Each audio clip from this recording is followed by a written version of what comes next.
दोस्तों राधे राधे। कैसे हो? उम्मीद करते हैं आप लोग सही होंगे। दोस्तों आज से 20 वर्ष पुरानी एक बात याद आ गई, वो आपसे शेयर कर रहे हैं हम लोग। दोस्तों एक बार हम लोग फोगला आश्रम में, हमारा भागवत कथाओं का काम है, साउंड का काम है। तो हमने साउंड लगी हुई थी हमारे वहाँ पे। कथा विश्राम हो गई, रात के 11 बजे करीब हम पैकिंग कर रहे थे।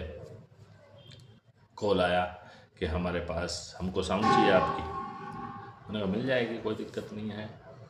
ठीक है जी, हम गाड़ी लेके आ रहे हैं। मैंने कहा आ जाओ, कोई बात नहीं। दोस्तों होता क्या है,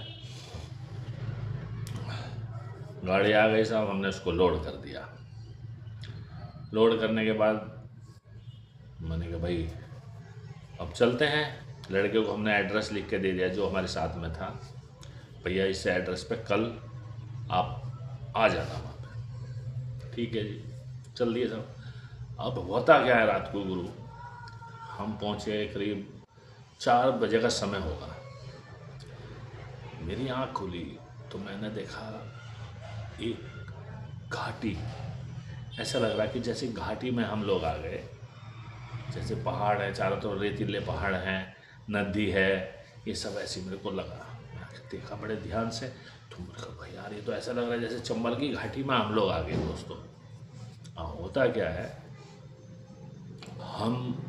हमने जो श्री राम जी जिन्होंने हमको बुलाए थे वो भी साथ में ही थे। हमने श्री राम जी से पूछा, मैंने कहा श्री राम जी ये कहाँ लेके जा रहे हैं आप लोग, समझ में नहीं आ रहा हमारा। ऐसा लग रहा है जैसे मैं चंबल की घाटी से में हूँ, हम लोग वो चंबल की घाटी में ही हैं। जा कहाँ रहे हैं भाई, ऐसा तो चले। कोई बात नहीं साहब, देखो चलो जहाँ भी हम जाएंगे आप भी वहीं चलेंगे। मैंने कहा ओके भाई ठीक है। दोस्तों होता क्या है, चलते गए, आगे जाके सड़क ख़त्म हो गई साहब। आगे रेत ही रेत, रेत ही रेत।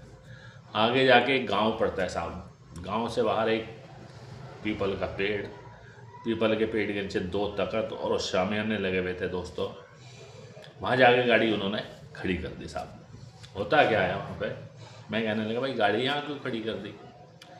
बोले कि यही कथा होनी है। दोस्तों अब हुआ क्या दोस्तों, मैं कहने लगा यहाँ पे जंगल में, गांव तो वहाँ है। कहने लगे यहीं पे कथा होती है। चलो कोई बात नहीं भैया, अब आगे तो कथा कुछ ना कुछ तो करना पड़ेगा।